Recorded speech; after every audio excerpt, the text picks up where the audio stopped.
अस्सलाम वालेकुम नाजरीन, मैं हूं परवेज इकबाल। माल्टा गुज़िश्ता साल मुल्क में आने वाले तारकिन वतन की तादाद में 33% कमी वाक़या हुई है। नॉर्वे की हुकूमत ने 20 जून से कोरोना पाबंदियों में नरमी का ऐलान किया है।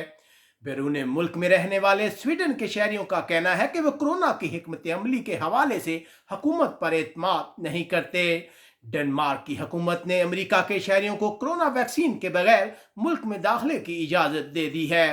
हॉलैंड की हुकूमत ने बहुत सी कोरोना पाबंदियों को ख़त्म कर दिया है, लेकिन चेहरे का मास्क और 1.5 मीटर की दूरी की शर्त बरकरार रहेगी।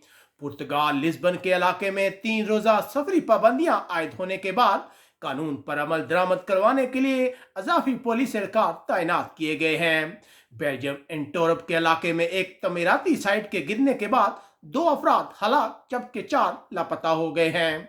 यूनान के हुक्काम का कहना है कि सियाहत के शोबे में बेहतरी के बाद 95,000 से जायद नई मुलाजमतें पैदा हुई हैं, जबकि अपनी बीवी को कत्ल करने वाले बरतानवी पायलट पर कत्ल के 2 इल्जाम आयद किए गए हैं।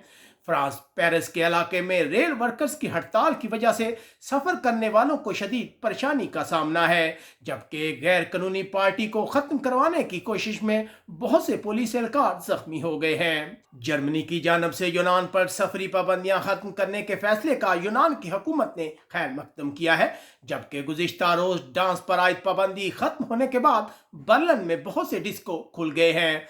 बरतानिया बहुत से फलो स्कीम वाले वर्कर्स दोबारा काम पे आना पसंद नहीं करेंगे।